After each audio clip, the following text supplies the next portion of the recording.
Messieurs, dames, bonjour. Monsieur Ducos, nous allons commencer le webinaire dans quelques instants. Tout d'abord, petite question d'usage. Est-ce que vous m'entendez? Est-ce que vous voyez bien la souris qui bouge sur l'écran?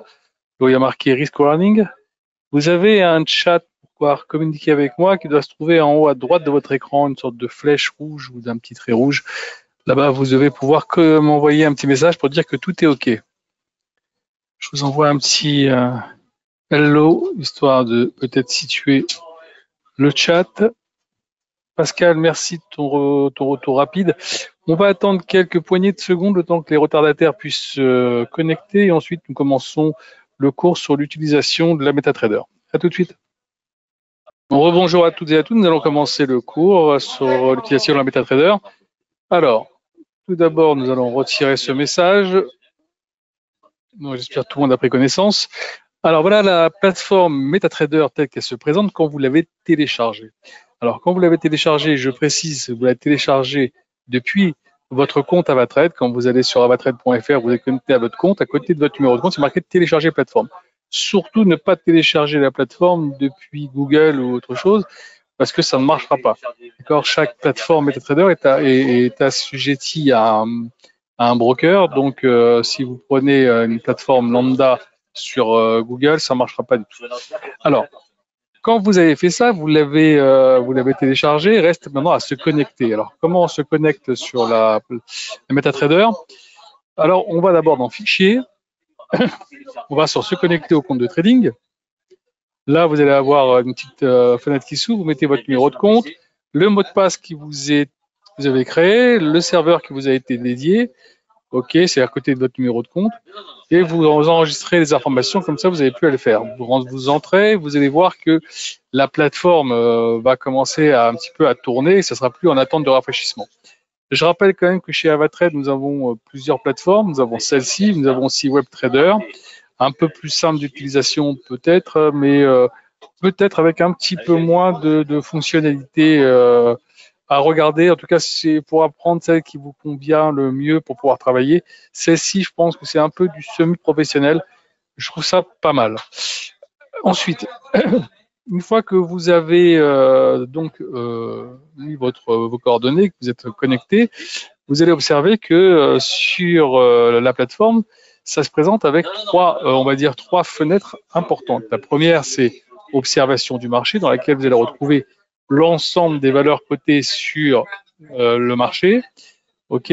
Ensuite, vous allez avoir ici les graphiques, enfin le ou les graphiques. Vous verrez qu'ici, on peut avoir plusieurs graphiques affichés. Tout à l'heure, on verra ça. D'accord. Et en bas, vous avez le cadre terminal dans lequel vous allez retrouver votre solde et les opérations que vous avez qui sont en cours d'exécution. C'est-à-dire que si vous avez ouvert un achat ou une vente, elle va se retrouver ici au-dessus de votre solde. Et donc, dès que vous allez la fermer, vous allez pouvoir la retrouver. Toutes les positions clôturées, vous les retrouverez dans historique du compte.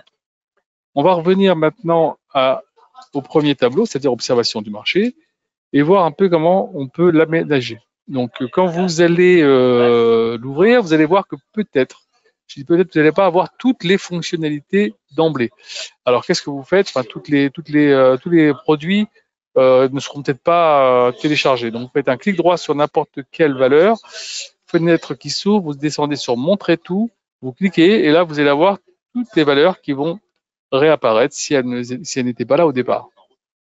Elles sont séparées en code couleur. Vous allez voir ici en blanc, on va dire les valeurs du Forex, en bleu ciel, les indices. Ici en orange, vous avez les cryptos, en monnaie les commodities.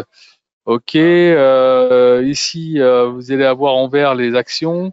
Voilà. Donc, vous allez vous retrouver assez rapidement sur la plateforme.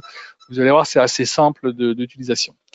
Ensuite, quand vous avez fait ça, vous avez la possibilité aussi, vous avez ici symbole, donc le nom du produit, bid et ask, l'offre et la demande. Imaginons maintenant que vous voulez avoir aussi le plus haut et le plus bas. Vous allez sur high low, vous cliquez, vous avez donc le plus haut et le plus bas de la journée. C'est intéressant si vous voulez tout de suite vous situer par rapport au produit, savoir où vous en êtes. Là, on est à 1,0993, le plus haut étant à 1,10, donc on est plutôt près des plus bas que des plus hauts. On est vraiment mid-market, voilà, puisqu'on a fait 1,0965. On est vraiment au milieu du marché. Le marché continue de chercher. Évidemment, c'est quand même une semaine assez spéciale dans la mesure où on attend à partir de demain et pendant toute la semaine tous les chiffres d'inflation qui pourraient donner un peu le là pour cette fin d'été. Alors, moi, je ne laisse pas le prix du haut plus bas parce que ça ne m'intéresse pas de l'avoir vu que je suis en permanence des cours. Mais vous, ça peut être intéressant. Vous pouvez aussi avoir, si vous voulez, les écarts, c'est-à-dire le spread utilisé sur le marché, sur chaque produit. D'accord? Vous mettez les écarts, vous avez le spread. Moi, je l'enlève, voilà, pour avoir un peu plus de place, parce qu'après, je fais comme ça, vous voyez, je réduis ma fenêtre en faisant ça. Enfin, quand j'y arrive, voilà, pour avoir un peu plus de place sur le graphique. Quand vous avez fait ça, maintenant, il ne reste plus qu'à essayer de déterminer maintenant un graphique pour pouvoir travailler. Est-ce qu'il y a un produit sur lequel vous avez envie de travailler en particulier? Est-ce qu'il y a quelque chose qui vous ferait plaisir? Pascal, vu que tu as été le premier à répondre, je t'invite à me donner un produit, et ça peut être un indice, ça peut être l'or, ça peut être ce que tu veux. Je t'en prie. Allez, on va sur le gold. Alors, puisqu'on est sur le gold, on va ici, gold, je fais un clic droit dessus, ouvrir graphique. Là, vous avez le graphique de l'or qui vient de s'afficher. D'accord? Maintenant, tel qu'il se présente, vous voyez, c'est pas très, très lisible. OK, donc ce que je vais faire, je vais cliquer dedans, je fais un clic droit, propriété. Là, je vais pouvoir reparamétrer les couleurs de ce graphique. Alors, je vais vous montrer moi ce que je fais.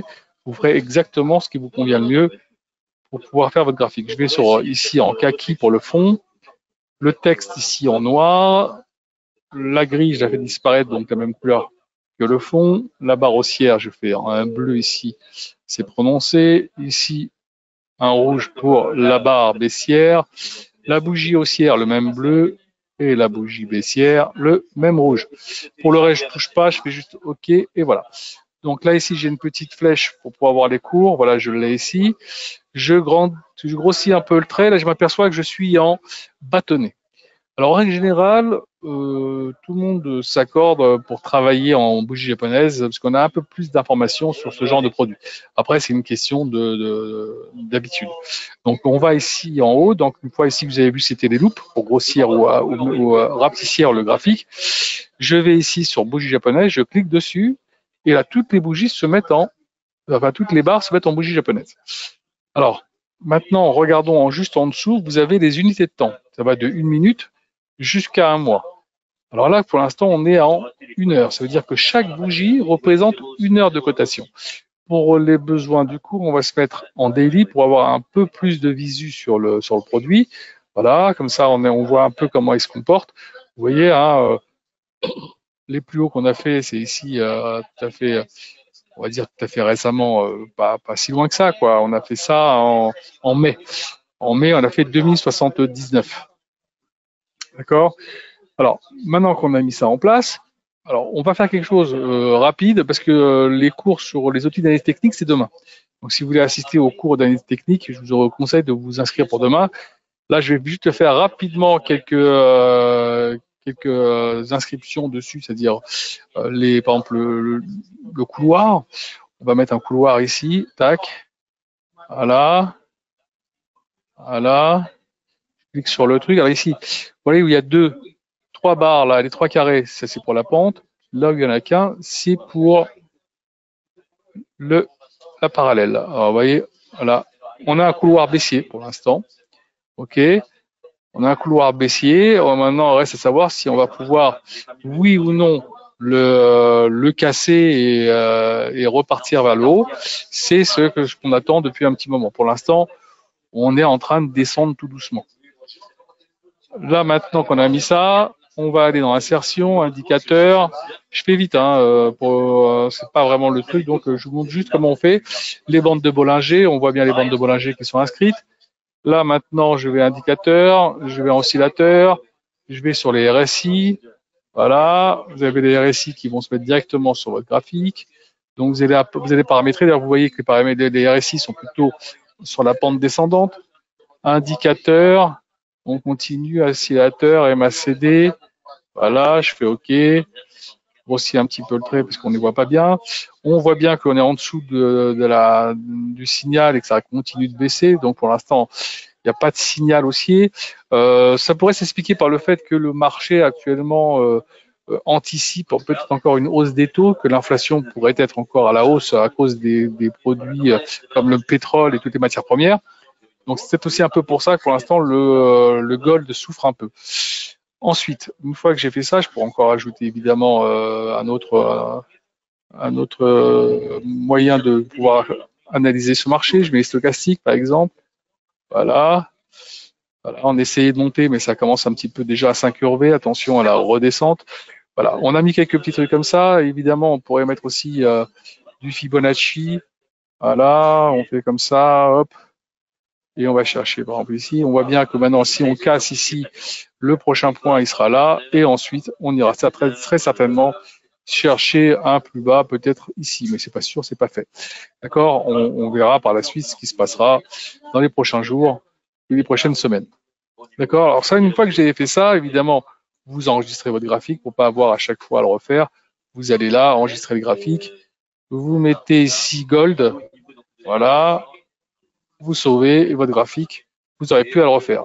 Alors pour l'instant, évidemment, j'ai fait un petit truc assez rapide. Si vous voulez avoir un peu plus d'explications sur tous les produits et comment ils se disent et comment ils se mettent vraiment, eh ben, on verra ça demain, tout simplement. OK, donc je vous attends demain, évidemment, pour ça. Quand on a fait ça, il ne reste plus qu'à prendre une position. OK. Alors, je peux aller directement sur le Gold, c'est qu'à un clic droit et faire nouvel ordre. Là, ici, j'ai la possibilité, par exemple, de dire, voilà, on est dans une position vendeuse. Allez, on va me dire, on est vendeur. Allez, j'ai passé un ordre de 1 lot à la vente. Donc ici, en bas, comme je vous ai dit, quand vous ouvrez une position, vous l'avez dans Trading. Le numéro de l'ordre, le jour et l'heure à laquelle vous l'avez ouvert, le sens, le volume, le gold, évidemment, le prix où vous l'avez ouvert, le prix où vous pouvez le fermer actuellement, ce que vous gagnez ou perdez tout à fait au bout. Maintenant, si vous voulez fermer l'ordre, tout à fait ici au bout, il y a une croix. Donc si vous faites ici la croix, il vous suffit d'appuyer sur prix de clôture, vous allez fermer l'ordre. Alors, on va pas le faire tout de suite. On va juste regarder qu'ici, on a la possibilité, en cliquant sur la ligne, de faire modifier ou annuler l'ordre en faisant un clic droit. Et là, vous pouvez mettre un stop loss et un take profit. D'accord? Alors, on est vendeur, donc on perd de l'argent si ça monte. Alors, on va mettre ici, on va prendre les take profits plus ou moins de la machine. On va voir un peu ce que ça donne. On va mettre à 33. Voilà, ici, on va le mettre ici à 37. Ouais, tranquille, voilà. Je fais comme ça, voilà, j'ai dit OK. Et là, vous avez votre stop loss, votre take profit qui se sont mis. Évidemment, je peux les modifier quand j'ai envie en retournant dessus ou même les enlever si j'ai envie. Hein. J'ai plus qu'à aller là, je fais ça, hop, je supprime. Je fais ça, hop, je supprime. Je fais OK. Et là, j'ai plus les stop loss et les take profit. Ça devrait partir assez rapidement, voilà. Et j'ai plus rien. OK, maintenant, si je veux fermer mon ordre, j'ai plus qu'à aller ici sur la petite croix. Je peux fermer, par contre, par parcelle. C'est-à-dire que là, j'avais un lot, je vais marquer ici, par exemple, 0,5. Si je marque 0,5, prix de clôture, j'ai derrière. Regardez, j'ai fermé 0,5 de mon ordre. Alors, c'est intéressant à plusieurs titres. Pourquoi? Parce que, imaginons, là, je vois que je suis en train de perdre un peu d'argent, mais j'ai pas envie d'être trop exposé parce que j'avais pris un lot. Je réduis ma position pour réduire mon risque. Ça, c'est intéressant. Ou alors, c'est en train de monter, je gagne de l'argent, enfin, c'est en train de descendre, je gagne de l'argent, et je veux prendre des petits bénéfices au fur et à mesure. Donc, je ferme. Là, ici, je vais refermer, par exemple, allez, encore 0,2. J'ai envie de fermer encore 0,2. Pour ça, je mets de côté au fur et à mesure, mais je tiens ma position. Voilà. Et donc, au fur et à mesure, vous pouvez gérer votre ordre. Là, maintenant, j'ai plus qu'à fermer mon ordre si j'ai envie. Voilà, hop. Voilà. On a passé notre ordre, on l'a géré, c'est impeccable. Alors, tout à l'heure, je vous ai dit ici qu'on avait possibilité de voir les cours, mais aussi on a la possibilité, en cliquant ici, de voir la feuille de l'ordre. On n'est pas obligé d'aller ici pour aller chercher la feuille de l'ordre. Reste à savoir une chose avant de le faire, c'est est-ce que au tout début, vous n'avez pas accepté par hasard cet outil. C'est-à-dire, je vais dans outils, là, options, trading. Si vous avez ici accepté le trading en un clic, Ok, ça peut, il y en a beaucoup qui l'ont fait sans savoir pourquoi. Ok, alors qu'est-ce qui se passe? Si je vais ici, la feuille ne s'ouvre pas, mais regardez ce que je fais. Sell, regardez en bas, j'ai vendu. Si je vais ici dans Buy, j'ai acheté. Je rappuie, j'ai acheté. Si je vais ici, j'appuie sur la croix, j'ai supprimé l'ordre. Vous voyez, j'ai plus la feuille de l'ordre qui s'ouvre. Vous voyez, l'ordre ne s'ouvre pas. Je ne peux pas le faire par parcelle.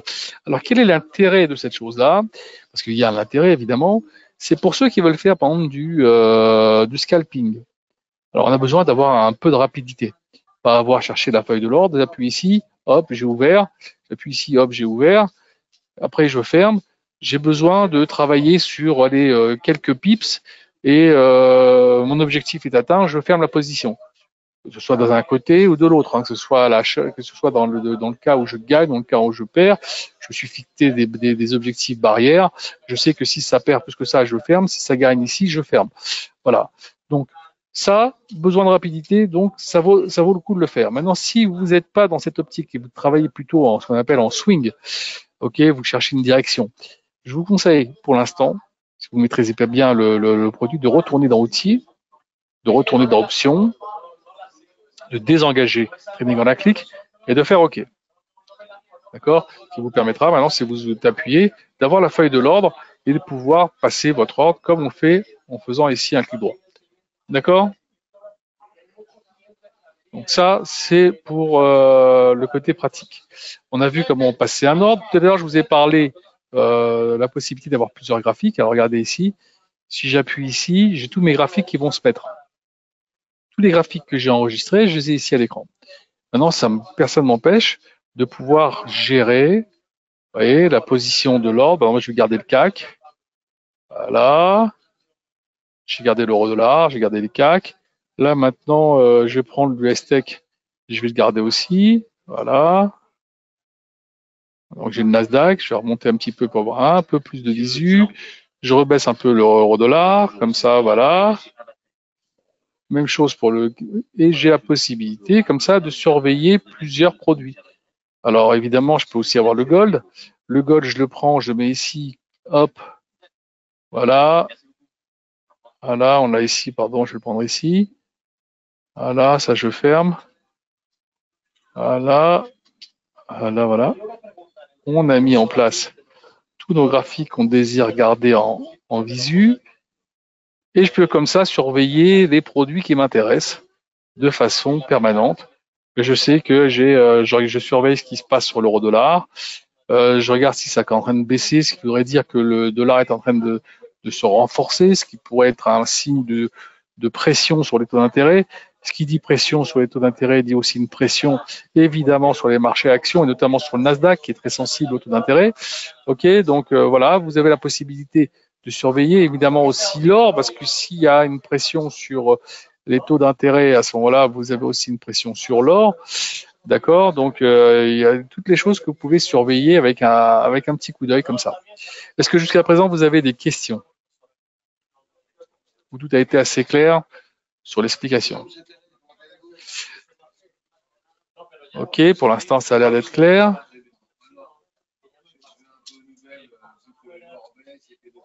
Alors, vous avez là plusieurs possibilités. Hein. Je crois que ici, voilà, pardon. Vous avez ici, par exemple, juste en dessous, et vous avez ici toutes les valeurs qui sont par catégorie. Ok. Alors, imaginons que vous cherchez du métal, CFD métal, vous cherchez le gold, vous le trouvez ici. Vous cherchez un indice, vous allez ici, vous allez trouver par exemple ici l'US Tech, l'US 500, voilà, le CAC. Voilà, le CAC m'intéresse, je l'ouvre. Ok, voilà. Possibilité de faire comme ça pour trouver une valeur rapidement. Je cherche par exemple une crypto-monnaie, je vais sur les CFD crypto, j'ai toutes les cryptos qui sont ici. Je veux le BTC USD, j'appuie, hop, tout de suite j'ai le BTC qui s'ouvre. D'accord? C'est bon pour toi, Pascal? Assez rapide de trouver la valeur, hein, comme ça.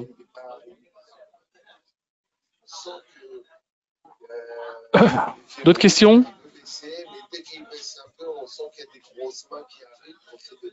Non, pour l'instant, tout est clair. Alors, vous avez vu, c'est pas difficile, hein. Alors, je reviens aussi sur l'historique du compte. Alors, ce qui est intéressant sur l'historique du compte, c'est que en fin d'année, des fois, vous avez besoin d'avoir un papier pour la déclaration d'impôt si vous faites la déclaration auprès du fisc. Parce que nous, on le fait pas, nous, auprès du fisc français.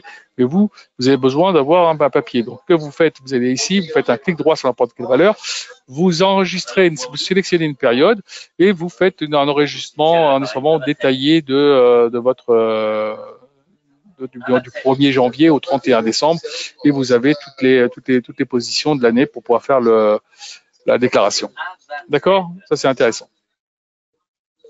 Chose que vous ne pouvez pas faire sur la WebTrader, par exemple. Ça, vous pouvez le faire sur ce produit si vous avez travaillé que sur ce produit, évidemment. D'accord? Pas d'autres questions?